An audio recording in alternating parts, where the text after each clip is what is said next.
Ito ang vegetable section, tabi ng wet section ng Baler Public Market sa Aurora Province na may kanya-kanyang stall o pwesto ang mga nagtitinda ng gulay at prutas.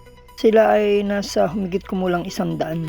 Maayos at nakaangat halos ang kanilang mga paninda at may mga patungang pare-pareho.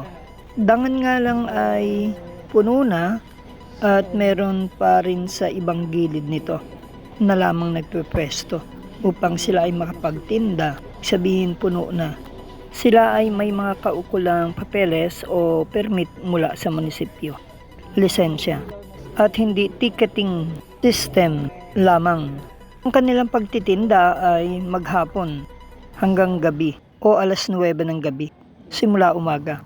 Ang mga napaalis sa Bagsakan Center na matagal nang doon pumwesto at nagtitinda ng mga gulay at prutas ay patuloy na humihiling na sila ay mabigyan ng munisipyo ng Baler ng pagkakataong makapagtinda rin sa palengke ng nasabing bayan.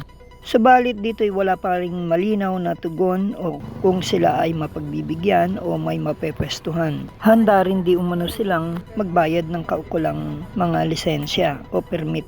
Lalo na nga yung magpapaskot bagong taon. Di umano'y kailangan nila ng pangsuporta sa kanilang mga pamilya at pagbabayad sa mga kautangan din nila, panggasto sa pag-aaral ng mga anak at baon at kanilang magiging hanap buhay pagkain sa araw-araw. Silang napaalis sa Bagsakan Center dahil kailangan ipatupad ng munisipyo ang ordinansa na ito'y Bagsakan Center lamang.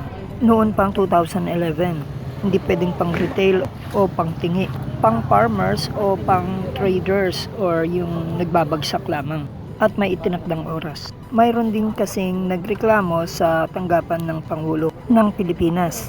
Itong mga napaalis dito sa Bagsakan Center ay kaagad naghanap ng mapepwestuhan at sila nga ay napunta dito ang karamihan sa kahabaan ng Quezon Highway. Meron ding napunta sa Pingit, sa Caberan at sa iba pang bahagi ng Baler.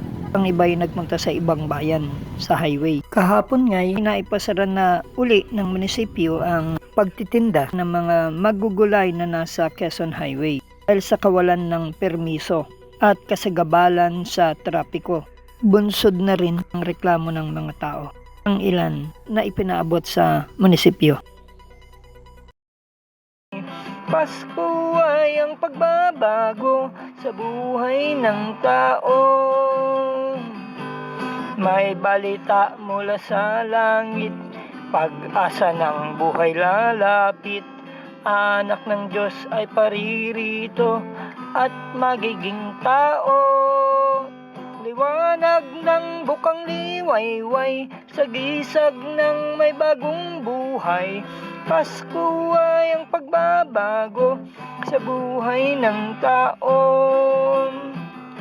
Para sa NSK News ng NSK TV Channel, Narciso Co reporting.